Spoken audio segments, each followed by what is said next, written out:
Super Producer Dave.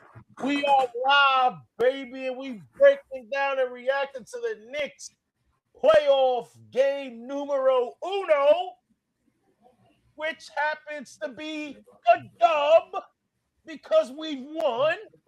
The Knicks win 113 to 102 against the Atlanta Hawks. And we're going to break down everything, guys. We're going to react to the numbers. We're going to break down the game. We're going to break up Super Producer Dave and I are going to pick our players of the game. What should we expect from the Knicks game 2 for tomorrow night? But brother, 113, 102 win. What's your overall thoughts on what we saw last night from our New York Knicks? I would say exactly what we were supposed to get from the Knicks. It's game one. We already knew that they should have came out, won this game. That we knew they were the better team. We knew that they were going to come out strong. Atlanta did make it tough at points, but then we realized why the Knicks were the number 3 seed and why that pick and roll for Jalen and Brunson, Towns and Brunson is definitely going to be lethal going forward in this playoff push.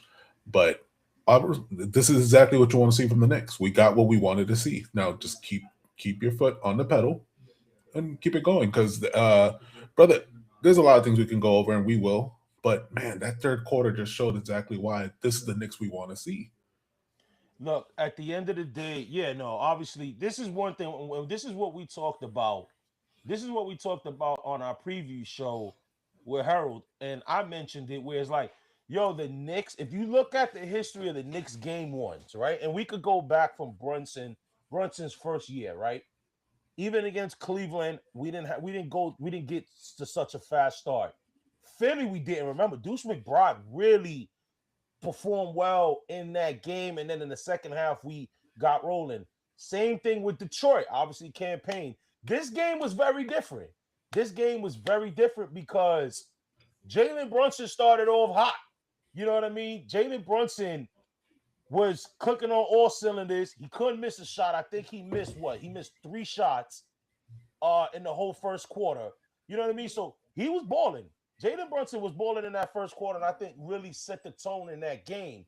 The Knicks came with a lot of energy, and that's one thing that I like. They came with a lot of energy. Mikal Bridges looked very aggressive in that first quarter. You know what I mean? And we tweeted out, playoff Mikal is here. And I get it. You look at the stat sheet and you go, okay, what did Mikal give us? He gave us 11 points, but 5 of 9 shooting, and the defense played very well. The defense is probably what surprised me the most because, obviously, shout out to NYK Mentality and the whole gang, Nick Twitter. They were phenomenal having us on and showing some love. We were talking about as a whole, as a community, talking about what's the defensive lineups, right? Well, what is Mike Brown gonna do? And we thought about who's guarding to kill Alexander Walker, who's gonna guard Jalen Johnson, and it was very different. I thought they would put Brunson on Dyson Daniels because he's obviously not much of an offensive threat. You always put Brunson on the weaker offensive player because of his inability to not, let's say, defend Brunson. Come on, everybody knows that. But the thing is, you saw Towns on him.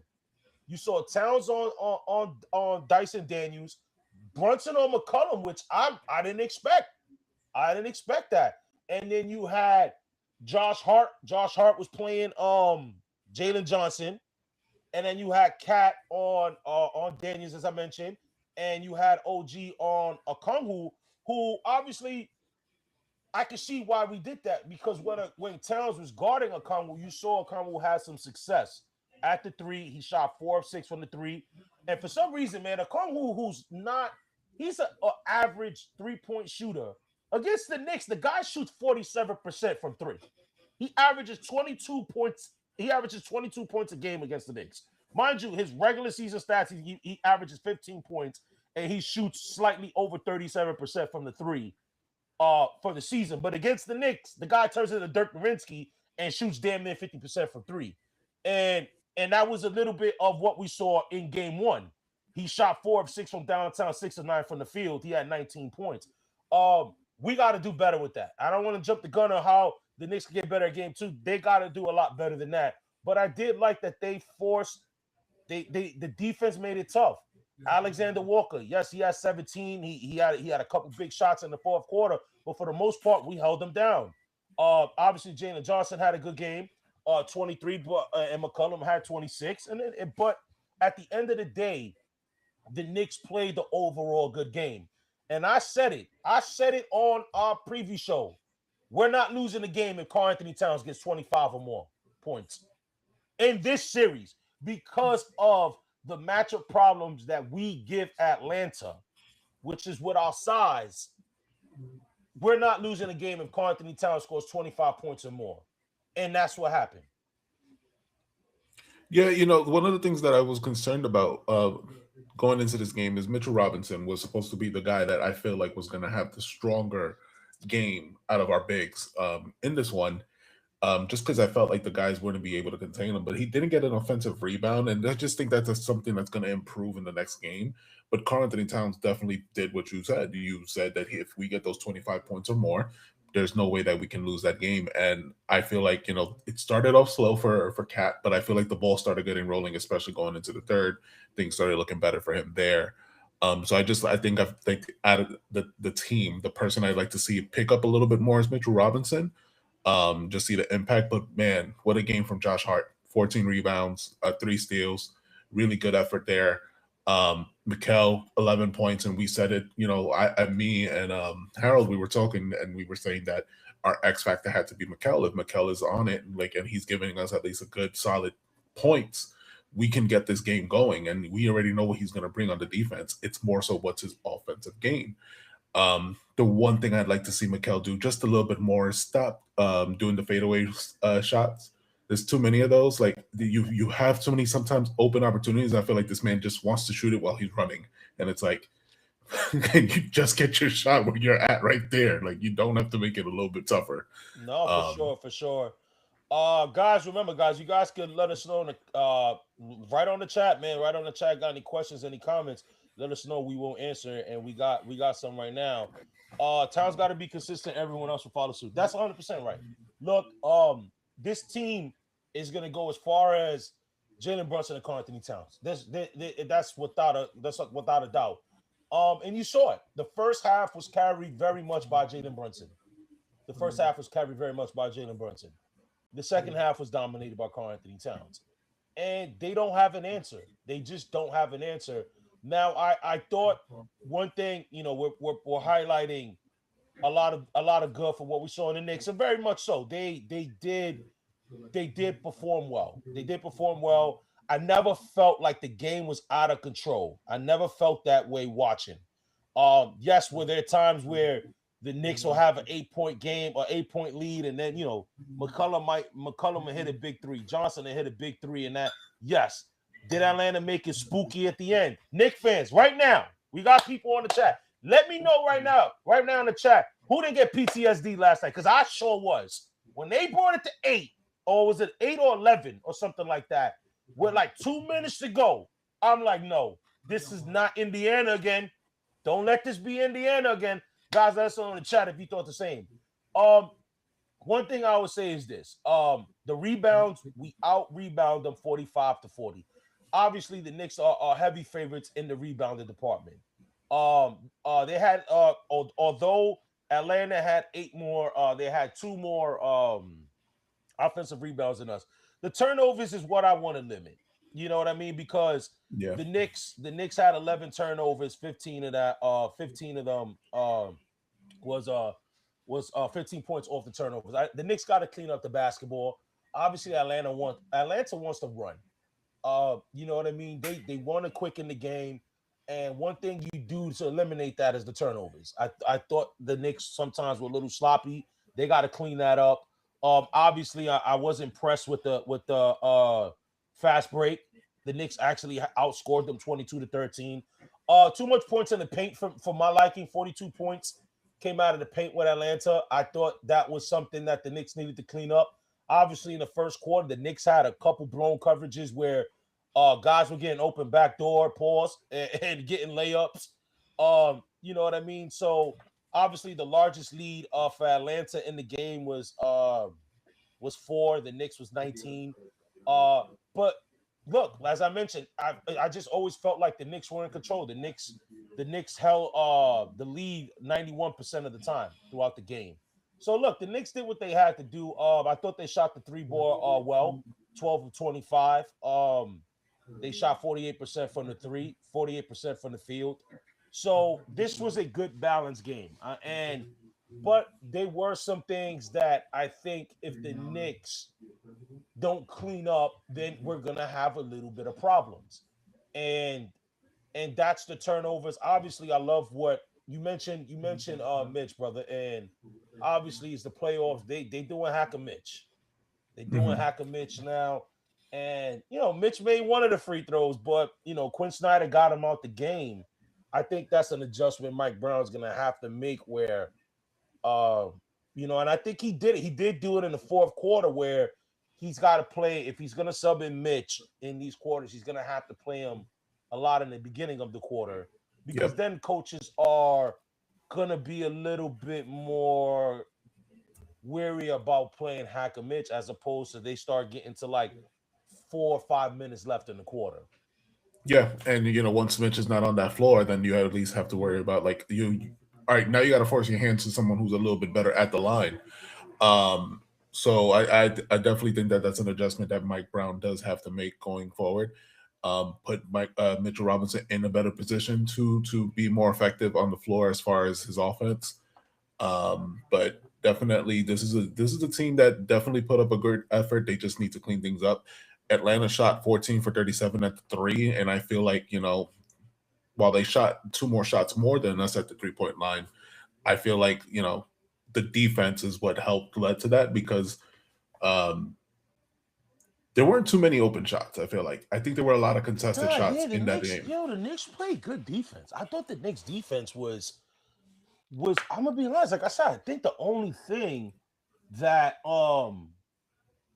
I think it was the turnovers for me. I think it was the Yeah, turnovers, it but was it was a balanced game. It was a balanced game. It's just the turnovers were the one that, like, yeah. especially towards that, like you said, towards the end of the fourth quarter, you started feeling like, all right, we need to avoid these and just start making shots, or at least finish out your possession. Finish out your possession, chew up the time of the clock, and not give up the ball because we were getting a little bit close into scary territory. Look, I'm gonna be honest, man. That fourth quarter real talk, it had me thinking about that Pacer game. It really did. It really had me a little nervous, a little like it had me shook. I'm not gonna lie. It had me shook and I was calm. Honestly, man, for the most part for the whole game, I was calm on that one. You know what I mean? Like I thought like okay, like I just never felt like we was gonna lose control of that game. And that's just what it is. But Towns made some big threes. I want to talk about the CJ McCollum thing. Like CJ McCollum kicked Brunson in the nuts. He kind of he tried to say that Brunson overreacted or something like that. And what you thought about what CJ said? I mean, can I be honest? That man just was waiting to pull out that line. I think like he went into the Yeah, series and he was just waiting for the opportunity to do it. It's unfortunate. I would say I don't know how much intent was behind that leg. I don't like it, but I don't know how much intent. That's a hard question when it comes to someone. Um, but the fact that you were so ready to say that that was a little Broadway in New York, really, really, man, this yeah, is like it was too rehearsed. yeah. I didn't think he was gonna. I was quite taken back by that because CJ McCollum, like, bro, you literally like, how could you fake that, bro? We saw the video. It was a straight kick to the jewels. You know what I'm saying? So, yeah, I thought that was corny. One thing, just to play off, just to go back to the like just the Nick team's performance as a bench, and I don't know if we mentioned it, but Deuce played well. I thought Deuce missed a few shots in the first half. He didn't take that many. He only took six, but he had two big threes in the second half. Landry Shamet didn't have such a great game, but he played Nikhil Alexander Walker pretty tough in that second half. Although he made Walker make some really tough threes. Clarkson only played 11 minutes, but 8 points, man, 4 or 6. Shout outs to Clarkson. I thought he played well. Shouldn't the Knicks be cooking the Hawks? Um, it depends on what you define as cooked. Are the Knicks going to be beating the Hawks by 20 every game? No, come on. You got to put a little bit more respect to the Hawks. The Hawks finished 46 and 36. If you really think about it, the Hawks should be the fifth seed. They're really the sixth seed because they sat everyone down the last game. I think we got to put a little bit more respect on the Hawks. We're also not playing the Brooklyn Nets. You know what I mean? They got talent on the other side of the court. You know what I mean? You look at it, Jalen Johnson, 23.7 rebounds, 3 assists, and the scary part about the Hawks is that Jalen Johnson can play better. Nickeil Alexander-Walker could play better. So that's the thing. The Knicks played well, but there are other things the Knicks cannot just rest on the morals of this game. Because if Yeah. not, then we're gonna go to Atlanta tied 1-1. And we This is know we why, know yeah. we know what we're getting from McCollum. McCollum has always had an offensive back. And We've known yeah, that for him as long 100%. as he's been in the league. And we saw some nice shots. We saw one that I was just like, how did he make that? We've seen that, but especially it's the the especially the play with Mitch. He got away yeah, with a yeah, travel. Let's just put it where like he that. yeah He did get away he with a he lost travel. Mitch. They kissed the glass. It looked beautiful Right. coming down, but we know what that offense can do. It's just everyone else around them have to pick it up for them. Luckily for us, the Knicks were able to just simmer that down. No, 100%. And like I said, they have a good team. Now they have an issue where, and I'm only saying this because the Knicks play teams play the Knicks like this with Hart, but Hart obviously is a much better. But I'm not comparing the offensive skills to Daniels. They're gonna have trouble because, and you heard like the Amazon telecast say it, like who's their guy that they can give the ball to when they need a basket, and you did see that at times where sometimes it was Nikhil, sometimes it was Jalen, sometimes it Jalen Johnson, sometimes it was CJ. Where the Knicks, excuse me, who's getting the basketball. Yeah. Um, I would say this, man. I was a little bit scared about the OG thing because Ooh, I don't know, Nick fans. Y'all let me ooh. know in the chat. He had a calf sleeve on when the game first started, and I'm like, wait a minute, why is he wearing a calf sleeve? Like, I have so much PTSD, man, with OG. You know what I mean? Like, OG, we gotta handle OG with kid gloves because he's so important. You know what I mean? That too. He's so important. But he had a calf sleeve on, and then he took it off. He took it off, and then when he went down, oh man, I'm telling you, When bro, I was shook. I when was he rolled the shook. ankle, I was And then feeling when I it, man. saw it was an ankle, then I wasn't so worried. But then I'm like, damn, that was bad. Yeah, That was bad. But then OG came back in the game, and I thought OG had an OG game, man. I yeah. thought he had an OG game, a very quiet, 18 points, 6 of 9 from the field, two or three from downtown. He had 8 rebounds. You know, the Knicks, obviously, when they have a well balanced scoring like that, they're very difficult to beat. You know what I mean? And once again, I want to go back to Jalen Brunson for setting the tone. Jalen Brunson, 36 points, 28 points, 36 minutes, 28 points. He has 7 assists. So for all the people that say he's a ball hawk, 7 assists, 5 rebounds. You know what I mean? I thought Jalen Brunson, and the crazy part is that Jalen Brunson can actually play even better. You know what I mean? So, and that first quarter, man, he shook it up, man. He had the garden on fire. He had the garden on fire. Everybody and their mother was there. Every celebrity you could think of was there. They said Fat Joe did the halftime show, so that was kind of cool. Uh, but a great game one. I thought this set the tone. I liked what Mike Brown did, using his rotations. Um, he went with the double big at one point in the game, and even Atlanta, it forced Atlanta's hand because they played that guy Gay Guaya. I don't want to botch his name, but I am. They Ricochet. It's funny because they put in Ricochet for 2 minutes. He missed them 2 layers. You can already tell the lights were too bright for him. The lights were too bright for him. Quinn They're too Snyder was like, bright. "Yo, get my They're man too out of bright. here. Take them off. Get him out of here." Oh, we're on live TV. My watch this show. He was like, "Get him out of here." Like, bro, he botched those 2 layups. He's like, "Yeah, you looking like Jared Allen right now. We don't need that. We don't need that." Um, And Quinn Snyder literally just played 8 guys. And you know what? That's the thing, brother, right? Because that's what wasn't talked about. And I'll even say that's a mess up on my end too, because I didn't mention it in our previous show, is that everybody wants to praise the Hawks, and rightfully so. Okay, the Hawks is a good team. The Hawks is a tough first round matchup, obviously. But everybody, and we keeping that archives, baby, because the Ozone's gonna put out that tape of all them mofos talking all that crap that the Knicks might get upset of all these guys praising the Hawks, but there was no mention of how trash they bench is. Their bench is not good. And that's another advantage the Knicks have over the Atlanta Hawks. Because right now the Knicks can throw in Clarkson, as we saw, Shamit and Deuce. And like I said, Clarkson didn't have Shamit didn't have such a great game. I think Shamit can play better. I think Shamit can hit. Shamit missed a lot of open threes. Even Deuce can play a lot better. Deuce obviously Deuce hit big shots in the second half, but even Deuce would probably tell you I didn't have the greatest of games.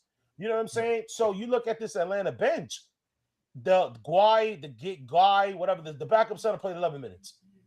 We mentioned Risha Share played 2. Gabe Vincent played 15 minutes. He had 2 points. You had Jonathan Kuminga, who to me is probably the most overrated player in the NBA. Like, Only, there's a reason why Golden State couldn't trade the guy, because they just couldn't find anybody to trade for him. only 8 points. He had 8 points, 3 or 7. Like, and one thing the Knicks are doing is that the Knicks are forcing a lot of these guys to shoot. You notice, Daniels, they let go ahead, try to cook. You think you got a little bag, Daniels? Go ahead.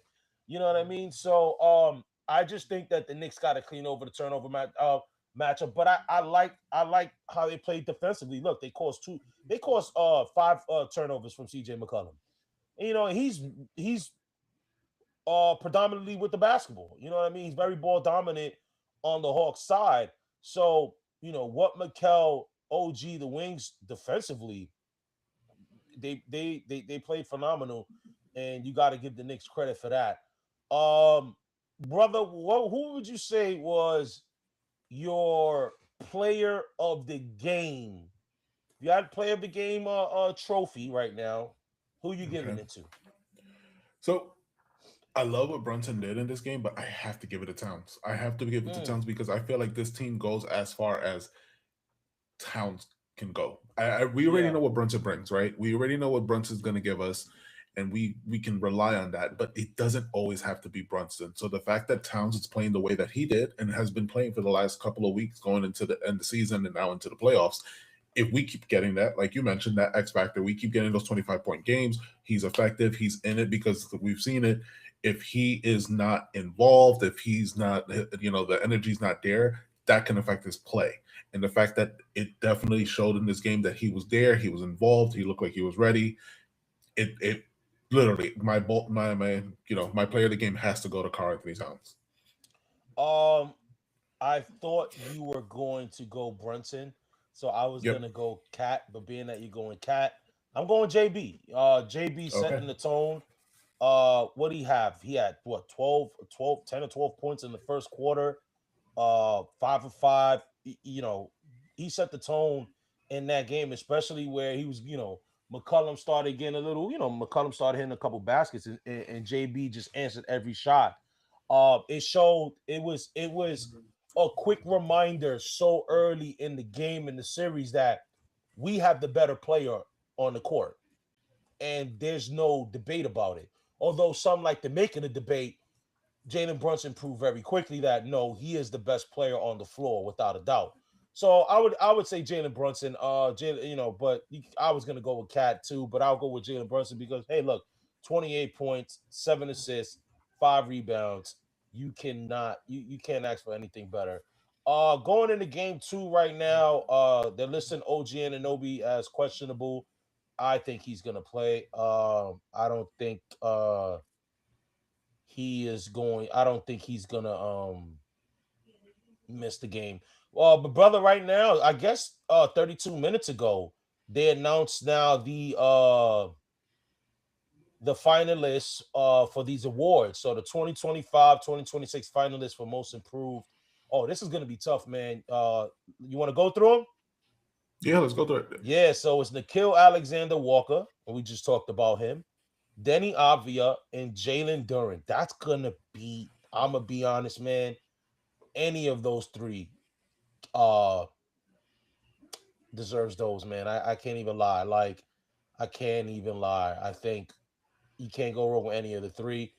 Clutch player of the year finalists, which is crazy that our boy's not in it. Jalen Brunson will not be able to defend it. Anthony Edwards, Shea Gilgis Alexander, and Jamal Murray.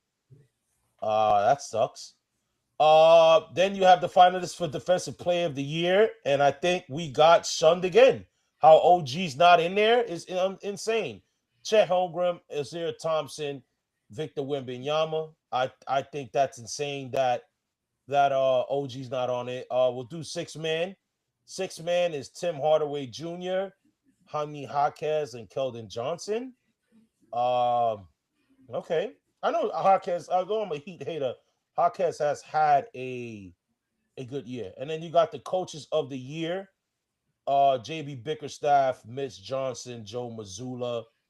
Honestly, real talk, man, I think JB deserves it. I think it got to go between JB and Mitch. Yes, I understand Joe Mazzulla. Um, Joe Mazzulla did a great job, with just getting Boston to the. You know what's the thing that gets me with Boston? I'm gonna get sidetracked, man. Is that they? I get it. Jason Tatum was out, and they really just tried, but they also made it seem like they got G League guys and Jaylen Brown. You know what I'm saying? And it's like, bro, they still had talent. Like, they were still going to be a playoff team. Now, did we see them being a second seed? Probably not. But they act like they thought the Celtics were going to finish with the worst record. The way they talk about the Celtics, about all of this. So clearly, I don't think Joe Mazzulla deserves this. I guess he's cool as a finalist. But it got to go to JB. I'm gonna be honest. Yeah, I don't think I anyone agree. scored what the Pistons did. I agree, Uh, brother. It has to go to JB. I mean, they got yeah, the he first he seed. They got were a team. and he got They robbed were, last year when I thought he yeah, should have won it, but they gave it to Atkinson from Cleveland. So I think they got to make it right. Although they Mitch have to. Johnson got the Spurs, and I think a lot of people that think the Spurs will be the second best team in the league, or second best team at least in the West. But you got to give I it agree. that. They have to give it to JB. You know, the fact is that Yeah, the Pistons had the first place locked down most of the year, right. and never looked back. And we get it. Cunningham was out for a collapsed lung for some time, but the fact that they still kept the momentum going into this playoffs. Now, how they end up performing against right now against Orlando, they're what 70 to 79, so they're a little bit down. But I'm not fully confident that Orlando Yeah, could win that series. yeah, yeah. Now we got the Rookie of the Year finalists: VJ Edgecombe, Cooper Flag, Con Knipple. That's a tough one, but you already know who they're gonna give it to. Yeah, I They're gonna mean, give it to Cooper. and anyone I'm gonna else, be right? honest, man. I think all three of these guys are gonna be all stars. So, um, Cooper's gonna get it. Shout out to Duke. Then you got MVP. Uh, no brainer. I think we kind of knew who the three finalists were gonna be. SGA, Nikola Jokic, Victor Wembanyama. Um, uh, Nikola Jokic, triple double machine. Victor Wembanyama, the alien, and then you got SGA, reigning MVP, reigning, leader of the defending champions. I think SGA is gonna get it. I think they're gonna give it to him. But I'll be honest, if I had a vote, um, I'm going Victor Wembanyama. I would have went Victor Wembanyama on it for We're on sure. the same page there, brother. We're on the Um, same page because Wemby, yeah, like this team we covered it on our preview show. This Spurs team was not supposed to be this no, good I this had them soon. playing, bro. I'm gonna be honest. I don't know if we ever said it, well, in episodes before, but I know I've said it to just friends and stuff like that. Like, I had them playing. I had them like what Portland was. I thought they were going to be that. I thought they would be a team that would get in the play-in and then earn a spot from through the play-in. I did not see them having the second best record in the West, dominating OKC all year. But that's more because, like you said, Victor Wembanyama, but Stephon Castle elevated his game. Dylan Aaron Harper Fox. coming in. De'Aaron Fox, a full now season with the Spurs. They're dangerous. They're a very dangerous Yeah, team. and So I mean, shout outs to Victor Wembanyama and the boys. yeah, and the Spurs team, like they were my team. Like I remember when we were doing the preview show for the season, the Spurs was my team that I was looking out to watch because I thought they were going to be good. I just didn't think that good, and they're going to be interesting watching in this playoff run. I'd love to see them go to the finals.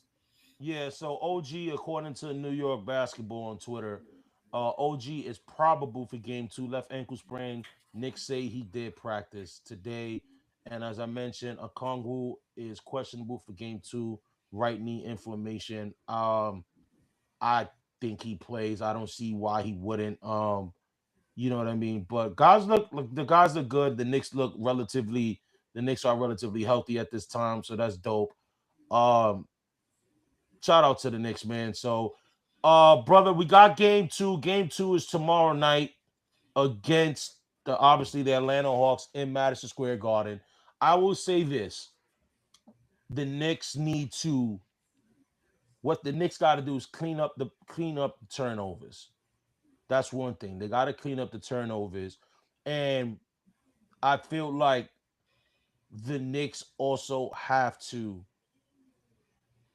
not it wasn't too many blown coverages that I personally seen. If and anybody who saw it, let me know on the chat, comments later, and we'll get to it in the next show.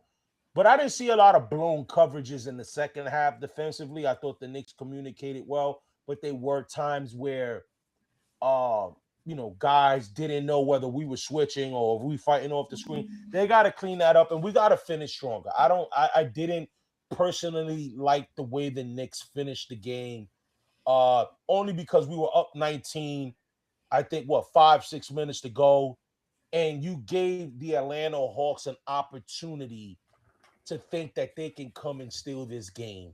And I didn't like that because I thought you would learn something from the Pacers series. No matter if they felt in that locker room, oh, we got this in control, brother. We ain't got to work. But the thing is, we've seen you guys implode and blow a game like that. Where I definitely know I wasn't the only Knick fan that had that in the back of their minds. Like, not again, not again. So I need them to finish games. I need them to finish the games a little better. Um, and I think if they're able to do that, they can win game 2. But you got to remember, Atlanta's probably got the mindset as they should. The road, you got to win just one. We haven't done anything special.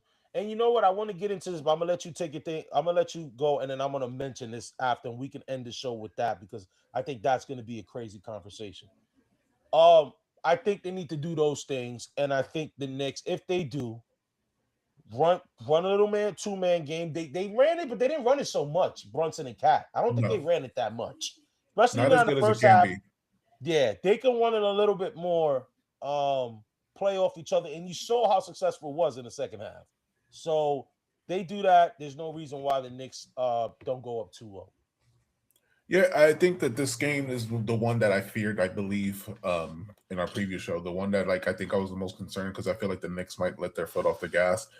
And we got a little scare of that in game 1, and maybe game 2 is the one that maybe they just, I don't know. I something tells me it might happen. But if all the things that worked for us in game 1 continue the way they have been, then we should be good. If OG's making putting up a great defensive effort, putting up 18 points like he did on game 1, if Mikel is on it with his defense and giving us solid contributions to the offense, Cat once again the X factor you bring up. If we're getting those 25-point efforts from him, and Brunson continues to be Brunson, there's no reason why the Knicks shouldn't win this game.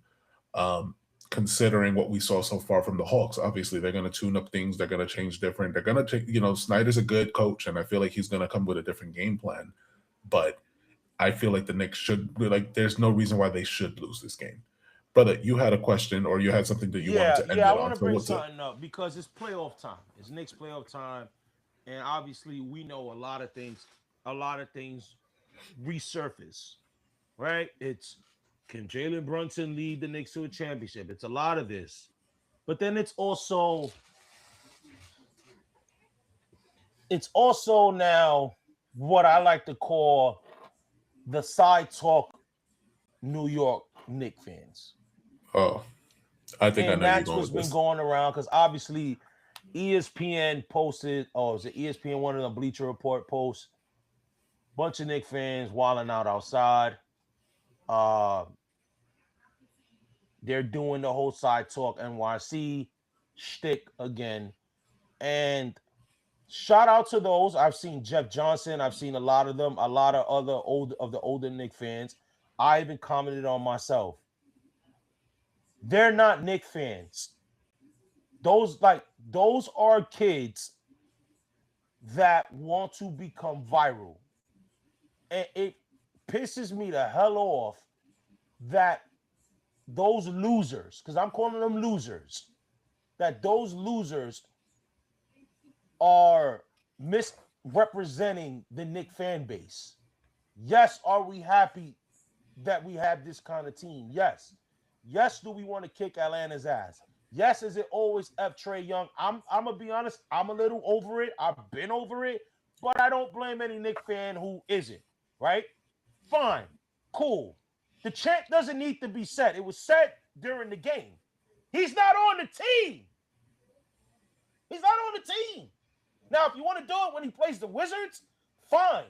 You know Or who even said if he F was in Trey Young? attendance. Hold on, brother. You know who said F Trey Young outside of the Knicks? Atlanta. That's why they shipped his ass to Washington. So you saying it against the Hawks would be like if we're playing the Bulls and we go F Michael Jordan. It makes no sense. He's not on the damn team. So those are, and you know why? Because Monday's gonna happen, right? And then you're gonna have your Colin Cowherd. You're gonna have all the jackasses. Stephen A. You're gonna have Stephen A. break down the NBA as if you watch it, like we ain't seen this black ass in WrestleMania, During the right? same time that the Knicks were playing. Right, right. At the same time, and then he'll say that Quentin Grimes had a good game while the Knicks won, right? So, but you see those fans, and then people go off that. Oh, look at Knicks fans wilding out. Blah blah blah blah blah blah blah. No, that's not a representation of this fan base. Those are young college, high school kids who's trying to be viral. I bet money they don't even probably live in the city. They probably live in the burbs. They probably don't even live in the five boroughs. And they doing that and they making solid Knicks fans such as myself and many of the Knicks fans that we communicate with on all our platforms is making them look bad, is making us look bad. Because then we got to answer stupid shit like that. I know I do. Oh, yo, why y'all over here? I saw it on ESPN. I saw it like, and I'm pretty sure I'm not the only Knicks fan. Every other Knicks fan that's probably watching right now probably got to go through the same crap because you got stupid punk kids that wear a Jalen Brunson jersey, right? Jalen Brunson jersey, and they go in F the Knicks and they doing all this stuff because they want the clout and they want to become viral. Yeah, the same kids that are going to pull out LeBron jersey the next day. So we already know what that is, and I think if you're somebody from New York, you already know how it is. You already know how kids are. We were kids at one point. We understand how it was when the Yankees won, and we were just out of high school, and how crazy that parade was. So you're gonna see an extreme when it comes to all this stuff. But I feel like you guys just need to, like, if you're not from New York and this is what you're seeing online, just remember, look at the crowd base you're looking at. You're gonna see probably some older folks in that crowd saying some stupid stuff. But guess what? Just like Omar said, clout is clout is a drug It's that a so lot of real. people are very influenced by, and they will do anything so that they can get that whatever 15 seconds of fame. Do not believe that is Yeah. the So Knicks I fan got a base bone. as a I got a whole. yeah. I got a bone to pick with them. And the last bone I got to pick is negative ass Nick Twitter fans. Yeah, I'm calling y'all out. The ones that are always complaining, looking to complain about something, and what they talk about is the field, right, brother? Like if let's say, right, you bet the field, and then when like, oh, I'm you're betting the field against the Knicks, and then when the field wins, he goes, oh, I told you I was right. Come on, bro, that's so easy. You know what I mean? You could do that with every team outside of the team that wins the championship. You know what I mean? And it's just those negative Nancy's that are that they want the Knicks to do bad so their point can be proven right. You know what I mean? And the thing is, with me is there's times I wish I was wrong. Like I want to be wrong. You think I like saying certain things? Like, well, I don't know if the Knicks can win this. I think blah blah blah. I wish I can be wrong. I want to be wrong, or I don't want to be right. You know what I'm saying? So that's another thing. That's another thing. But I had to get off my chest with the kids outside of Madison Square Garden, and then the whole F Trey Young chant. Knicks versus Lakers. Lakers in 5. Bro, the Lakers lucky they won game 1. Lakers in 5 is crazy. Um, I will say this: the league would love it if it happened. I'll tell you that the league of would love it. course. Oh, look, I'm gonna be honest. The Laker, as much as and we get sidetracked, we can do that. This is why guys get on the chat, write to us. We talked about the Knicks. If you got questions about the Knicks, hit us up. If you got questions about the playoffs in general, hit us up. Um, I would say this. I think it was a bummer that KD got hurt. It sucked. Supposedly, from what was reported, he banged knees with a teammate during practice. And the crazy part was Shams reported he wasn't playing, and then ESPN, like maybe 30 minutes after, showed him warming up, and there was no mention of, oh, he's gonna sit out. So I was even confused myself. Like, wait a minute, is Shams reporting incorrectly? Did he jump the gun? Is he gonna play? Is he not gonna play? I'll just say this: look, if you're a Laker fan watching this, you could probably get away with this series, maybe. Um, but you're done in the second round, so you got to play OKC, and you're getting swept, especially if Luka ain't back. So that sucks. I'll tell you this. I was in the BR Halliburton's at WrestleMania. Um, yeah. I'll say this. What you said about the league wanting, like, I think the league wants either the Knicks and the Celtics in the finals in the East. And I think they will take any variation of Wemby, OKC, and the Lakers. Because obviously, I think as much as they like Jokic, they still know that Denver's not the biggest draw. So if you can get Wemby at the Garden, Shea at the Garden, and I'm talking the real Garden, Madison Square Garden, not the bullshit Garden Boston fans try to say. No, that is the Fleet Center. But to play, to be real, or the Celtics, storied franchise versus OKC or whatever. So obviously, the NBA will never say it, but they know they want those Yeah, matchups. Hey, we want the Knicks matchup. We want it with anybody. I was asked today on the beach, um, if who would I want to play in the West if the Knicks were to make the finals, and I said it. Hey, watch my show. We said Denver. We said Denver.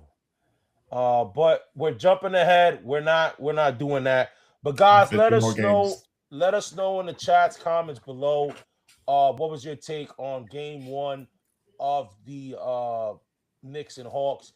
Guys, tomorrow night is game 2. It's gonna be on NBC and Peacock. For the younger folks, you can stream it on Peacock. For the older folks, such as my mom, I know that's listening, it's on NBC. So for our New Yorkers, that's Channel 4, baby. It will be the first Knicks playoff game on NBC since the 2000-2001 season. So it's been a very long time. Because guys, remember, if you're a real Knicks fan, you're true, and you can go back. We did not make the playoffs the last year NBC televised the NBA. So that's going to be cool, nostalgic.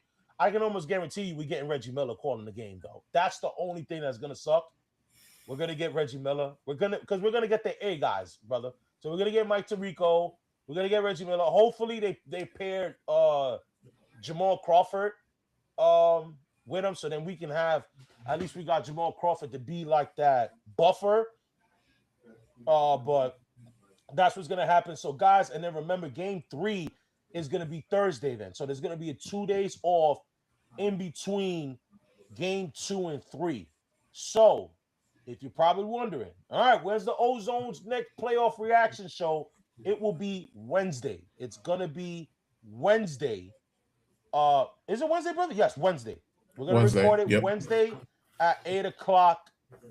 Uh, at Wednesday, so it won't be Tuesday. It won't be the following day. It will be Wednesday. It will be Wednesday, 8 o'clock. Put that comment back up. Who was that? Brother. It was Evelyn. Shout out to Oh, it's Ev. my mom. All Yeah, right, yeah. shout outs to mom. All right, let's go Knicks. You're right. Let's go Knicks. You know what I mean? And you know, so we played a good game, man. Game one was good. Game one was good. We talked about what we want to see for game two. So hopefully the Knicks can do that. So guys, remember, it's been a pleasure. We're here on the live. We're gonna be on the live as the playoffs go. So we will see you guys Wednesday, 8 p.m., where we're breaking down game two. Peace.